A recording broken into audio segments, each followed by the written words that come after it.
Hello बच्चों, कैसे हैं आप लोग। तो आज हम स्टार्ट कर रहे हैं थर्मल का एक और लेक्चर। और पहले तो कॉन्ग्रेचुलेशन कि आप लोगों ने कोर्स सब्सक्राइब किया हुआ है। आप लोगों का बहुत बेनिफिट है, घर बैठ के पूरा कोर्स करिए। ठीक है, कहीं आना नहीं, कहीं जाना नहीं, कोई रेंट नहीं लगना और आपको 50% डिस्काउंट मिला है। Okay, congratulation. तो स्टार्ट करते हैं बच्चों। हम लोग सबसे पहले जो हम लोग को डिस्कस करना है आज, टाइप ऑफ थर्मोडायनेमिक प्रोसेस। ठीक है, नोट्स की चिंता मत करना, फिलहाल अभी अंडरस्टैंड करो, क्योंकि कुछ लेक्चर जो है वो समझने वाले हैं। क्योंकि थर्मल को जब आप अंडरस्टैंड कर जाओगे ना तो नोट्स एक्चुअली कुछ है ही नहीं, लेकिन अंडरस्टैंड करना बहुत जरूरी है। देखो, सबसे पहले आपको समझना पड़ेगा कि आपके पास बेसिक तीन जो पैरामीटर हैं हमारे पास थर्मल में, वो कौन कौन से हैं। नंबर वन, एक है आपका प्रेशर, एक है आपका वॉल्यूम और एक है आपका टेम्परेचर। इन तीन पैरामीटर पे हम जनरली वर्क करते हैं। ठीक है, अच्छा, अब होता क्या है, जो थर्मोडायनेमिक प्रोसेसेस की बात करते हैं, आज सिर्फ हम लोग प्रोसेस को समझेंगे। ठीक है, लेक्चर छोटे छोटे रहेंगे ताकि आप लोगों को टाइप आपको अंडरस्टैंड, और कई बार देखना, एक एक लेक्चर दो दो तीन तीन बार देखना। चलिए, तो हम लोग बेसिकली ये समझते हैं कि थर्मोडायनेमिक प्रोसेस क्या होता है। देखो, प्रेशर, वॉल्यूम, टेम्परेचर के अलावा दुनिया में और भी चीजें होती हैं। ठीक है, एंट्रोपी होती, एनर्जी होती, हीट होती है, वगैरह वगैरह। हीट की, एनर्जी की बात है। लेकिन मैं आपको यह बता रहा हूं कि अगर हम हर प्रोसेस के अंदर कोई एक पैरामीटर को कांस्टेंट कर दे तो एक टाइप का प्रोसेस बन जाता है। मैं तुम्हें एग्जांपल देता हूं। मान लेते हैं हम कोई एक प्रोसेस लेके आ रहे हैं, थर्मोडायनेमिक प्रोसेस, और उस प्रोसेस में बाकी सब चेंज होगा लेकिन प्रेशर चेंज नहीं होगा। अगर प्रेशर चेंज नहीं होगा तो उस प्रोसेस का हमने नाम रख दिया आइसोबारिक प्रोसेस। Isobaric process. तो अगर आपसे आज के बाद वाइवा के क्वेश्चन ध्यान रखना, जितनी मैं चीजों में समझाऊंगा ना, वाइवा में बहुत पूछी जाती है, और खासतौर पे इंटरव्यू क्वेश्चंस के अंदर। आइसोबारिक प्रोसेस क्या होता है, तो आप ये बोलेंगे the process in which pressure is constant. तो अगर ऐसा कोई भी थर्मोडायनेमिक प्रोसेस जहां पर प्रेशर कांस्टेंट रहता हो, अब लैंग्वेज समझ लो भाई, लिखने की लैंग्वेज। ठीक है, यहां उतारना नहीं, अंडरस्टैंड करना है। P इक्वल टू C का मतलब क्या है, प्रेशर इक्वल टू कांस्टेंट। उधर अगर C लिखूंगा तो मतलब कांस्टेंट है, प्रेशर कांस्टेंट है। ठीक है, अगर कोई ऐसा प्रोसेस आ जाए जिसमें वॉल्यूम कांस्टेंट हो, वॉल्यूम कांस्टेंट रहे बिल्कुल, तो उसको बोलेंगे हम लोग आइसोकोरिक प्रोसेस। आइसोकोरिक नए नए नाम है बट पढ़ने पड़ेंगे फिलहाल। प्रोसेस, तो आइसोकोरिक प्रोसेस में क्या होगा, आपका वॉल्यूम जो रहेगा वो कांस्टेंट रहेगा। तो second is called isochoric process.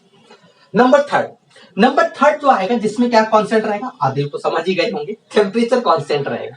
तो जहां टेम्परेचर कांस्टेंट रहेगा उसको बोलेंगे हम लोग आइसोथर्मल प्रोसेस।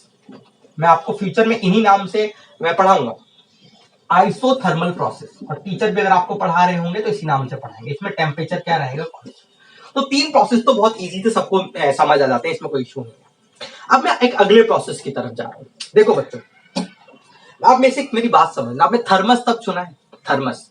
तो थर्मस क्या होता है, थर्मस का काम क्या होता है। हम लोगों ने एक लेक्चर किया था जहां मैंने आपको पढ़ाया था ओपन सिस्टम और क्लोज सिस्टम क्या होता है। तो मैंने आपको क्या बताया था, और एक आपको बताया था आइसोलेटेड सिस्टम क्या होता है। तो वहां क्या बताया था कि आइसोलेटेड का मतलब होता था हीट ट्रांसफर नहीं होता, मतलब हीट जो है वो सिस्टम के बाहर नहीं आता और सिस्टम के अंदर नहीं आता। सिस्टम की हीट सिस्टम के अंदर रहेगी और सिस्टम के बाहर की हीट सिस्टम के बाहर रहेगी। तो इस टाइप के हम लोग सिस्टम को क्या बोलते हैं, आइसोलेटेड सिस्टम बोलते हैं। नाउ, अगर हमारा कोई भी ऐसा प्रोसेस, मैं तुम्हें एग्जांपल देता हूं।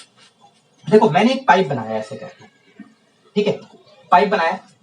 पाइप बनाने के बाद मैंने इस पाइप के अंदर एक बहुत ज्यादा हाई टेम्परेचर पे, फॉर एग्जांपल 150 डिग्री सेल्सियस पे, मेरा कोई अच्छा मटेरियल था, और 150 डिग्री सेल्सियस पे मैंने इसके अंदर से एक लिक्विड फ्लो करवा दिया।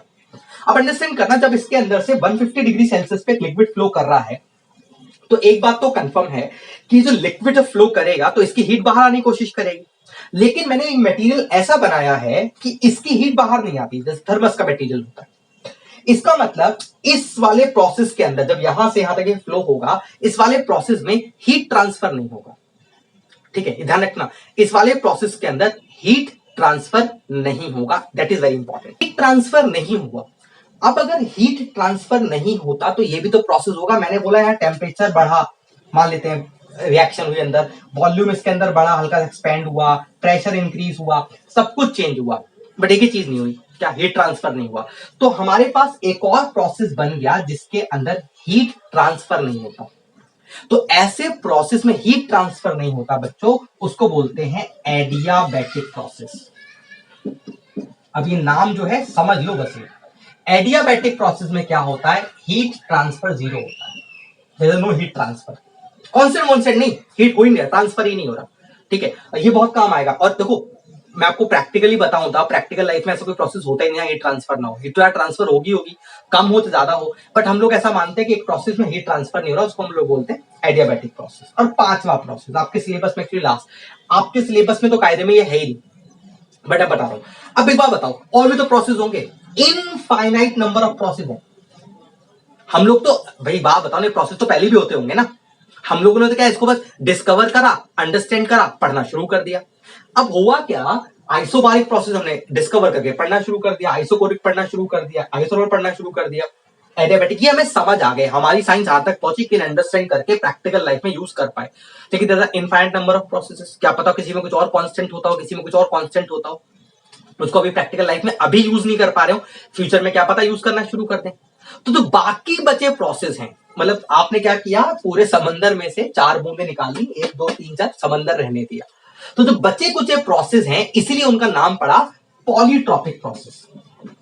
पॉलीट्रॉपिक समझ आया, पॉली शब्द क्यों लगाया, बहुत सारे 4 तो हमने आइडेंटिफाई कर लिए, बाकी को हम आइडेंटिफाई नहीं कर पा रहे, उन सबको एक ही रेंज में डाल दो, उसको बोलते हैं पॉलीट्रॉपिक प्रोसेस, ठीक है। इसमें क्या कुछ कांस्टेंट नहीं होता, इसमें सब बदलता रहता, ठीक है। हाँ, पीवी की पावर एंड कांस्टेंट वो बताऊंगा बाद में। तो ये आप ध्यान रखना आज के बाद कि आपके पास 4 तरह के प्रोसेस पूरी थर्मोडायनेमिक्स में आपको पढ़ने हैं। वन इज आइसोबारिक जिसमें हम pressure constant, second is isochoric जिसमें volume constant, third is isothermal जिसमें temperature constant, fourth is adiabatic जिसमें हीट ट्रांसफर जीरो होता है, कोई हीट ट्रांसफर नहीं होता। मैं आपको एक बात बता देता हूं, ये एसएससी का क्वेश्चन है 2017 का। एडियाबैटिक प्रोसेस का एक दूसरा नाम और होता है, नोट कर लेना बाद में ना अपना अलग से, वैसे तो आपको नोट्स मिलेंगे बट फिर भी कुछ चीजें यहां से एक रफ नोट की तरह भी कर लिया करो। इसे बोलते हैं आइसेंट्रोपिक प्रोसेस। आइसेंट्रोपिक प्रोसेस क्यों कहते हैं, देखो ये भी नहीं बता पाऊंगा, ये हम लोग आगे समझेंगे। Why it is called isentropic process. Adiabatic process is also called isentropic process, ठीक है। और पॉलीट्रॉपिक प्रोसेस आपको बता ही दिया मैंने। अब हम बढ़ते हैं आगे। तो अभी हमें प्रोसेस समझ आ गए, अब हम क्या समझने हैं कि इन सारे प्रोसेस के लिए ना ग्राफ बनता है। अब मैं आपको ग्राफ समझा रहा हूं और यहां से लेक्चर हो जाता है बहुत इंपॉर्टेंट, ठीक है। क्योंकि ये जो ग्राफ होते हैं ना, ठीक है, आप समझो ये ग्राफ अच्छे को समझ नहीं आते, मतलब लोग थर्मल पढ़ के निकल जाते हैं, उनको ग्राफ समझ नहीं आते, तो आप ढंग से सुनना है ग्राफ के बारे में। देखो होता क्या है, ग्राफ हम 2 तरह के बनाते हैं। एक आपके पूरी थर्मोडायनेमिक्स में एक जो ग्राफ होते हैं वो होते हैं आपके प्रेशर और वॉल्यूम कर्व, इसे हम लोग ग्राफ भी बोलते हैं, और मैं इसके लिए शब्द यूज करूंगा कर्व, CURVE कर्व। तो कर्व का मतलब भी सेम लॉजिक है हमारे थर्मोडायनेमिक्स के अंदर। तो one is called pressure volume curve and second is called TS curve, that is called temperature और एंट्रोपी। तो एंट्रोपी मैं बाद में समझाऊंगा तो बता दूंगा, फिलहाल हम लोग सिर्फ और सिर्फ प्रेशर वॉल्यूम के बारे में आज डिस्कशन करेंगे, ठीक है। क्योंकि ग्राफ अगर नहीं समझ आए ना तो थर्मल छोड़ो, आगे कई सारे जो आपका RAC हुआ, पावर प्लांट हुआ, वो खत्म हो जाएंगे। देखो भाई, तो कहानी कैसी है, प्रेशर वॉल्यूम कर्व पे हमें सारे के सारे जितने प्रोसेस सारे एक्सप्लेन करने कि भाई कैसा बनेगा, लाइन बनेगा, सर्कल बनेगा, कर्व बनेगा, कैसा बनेगा, ठीक है। चलिए स्टार्ट करते हैं हम लोग। तो सबसे पहला प्रोसेस आता है आपका, तो नंबर 1 सबसे पहला प्रोसेस हमने पढ़ा, उसका नाम था आइसोबारिक प्रोसेस। अब मैं पूरा प्रोसेस लिखकर समझ जाओ, आइसोबारिक। अब आइसोबारिक का कर्व कैसा बनना चाहिए, तो हमने क्या किया, पहले एक प्रोसेस तो बना ले। तो प्रोसेस का मतलब क्या, एक जगह शुरू होगा, लास्ट टाइम पढ़ाया था आपको लास्ट लेक्चर के अंदर प्रोसेस क्या होता है, नहीं तो देख लेना, नहीं देखा हो तो प्रोसेस क्या हुआ, मान लेते हैं एक पर्टिकुलर पॉइंट पे यहां पर एक कुछ प्रेशर, देखो प्रेशर कांस्टेंट रहेगा, ध्यान रखना प्रेशर कांस्टेंट रहेगा। तो यहां पर एक पर्टिकुलर पॉइंट पे इसका जो वॉल्यूम था, वॉल्यूम मान लेते हैं, ठीक है, वॉल्यूम है आपका 3 मीटर क्यूब, ठीक है, वॉल्यूम 3 मीटर क्यूब है, और वो वॉल्यूम बढ़ के हो गया 6 मीटर क्यूब, ठीक है, यहां पर। बट इस पूरे प्रोसेस के दौरान जो प्रेशर रहा वो क्या रहा, कांस्टेंट। तो ये 1 से 2 पे चले गए, ठीक है। तो अगर आपको पीवी कर्व के ऊपर, एक सिंपल लॉजिक है यार, प्रेशर कांस्टेंट है तो लाइन तो ऐसे स्ट्रेट ही आएगी ना, सिंपल लॉजिक, ठीक है। तो ये क्या हुआ, एक से स्ट्रेट लाइन आएगा। अगर आइसोबारिक प्रोसेस को पीवी कर्व पे ड्रॉ करेंगे, it is a straight line, MCQ form में आएगा तो ध्यान रखना, ठीक है। तो ये मैंने आपके लिए एग्जांपल 3 लिख दिया, जरूरत नहीं है इसकी, ठीक है। Second is isochoric. बाद में यहाँ से अच्छे अच्छे मैं आपको बताऊंगा, यहाँ का आप वर्क डन भी निकाल सकते हो इसी ग्राफ से फिर, ठीक है। आइसोकोरिक में क्या होगा, आइसोकोरिक में वॉल्यूम कांस्टेंट है, तो ऑब्वियस यार वॉल्यूम तो ऐसी कांस्टेंट होगा, ऐसी ऐसी कांस्टेंट होगा ना, तो एक पी और वी, तो वॉल्यूम जितना था उतने रहेगा, चेंज थोड़ी होगा, तो वॉल्यूम कांस्टेंट रहे, कोई इशू नहीं। तीसरा, ये रफ में भाई, ये रफ में उतार लेना, क्योंकि हर प्रोसेस का जो बेसिक ग्राफ है वो आपको आना चाहिए।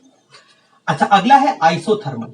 अब यहां बच्चों हो गया लोचा, देखो प्रेशर कांस्टेंट था ऐसे बना दिया, वॉल्यूम कांस्टेंट था ऐसे बना दिया, आइसोथर्मल टेम्परेचर कांस्टेंट है, यहां तुम फंस जाओगे ठीक है, चिंता मत करना कि वो भी प्रोसेस, कई बच्चे सोच रहे होंगे कि भैया पहले ये बढ़ाना था वो पढ़ाना था, जो पढ़ाना चलते पढ़ते रहो देखो प्रेशर और वॉल्यूम, यहां पर क्या होता है, यहां पर ये प्रोसेस ऐसे जाता है, हाँ ऐसे जाता है, इसे बोलते हैं हाइपरबोलिक प्रोसेस आल्सो। तो आइसोथर्मल को कई बार ना हाइपरबोलिक शब्द भी यूज किया जाता है, ध्यान रखना, हाइपरबोलिक, ये किसी किसी बुक में नहीं भी मिलता, हाइपरबोलिक। तो यहाँ 1 से शुरू हुआ 2 से, देखो ना तो वॉल्यूम कांस्टेंट है ना प्रेशर कांस्टेंट है, इसमें टेम्परेचर कांस्टेंट होता है, ठीक है।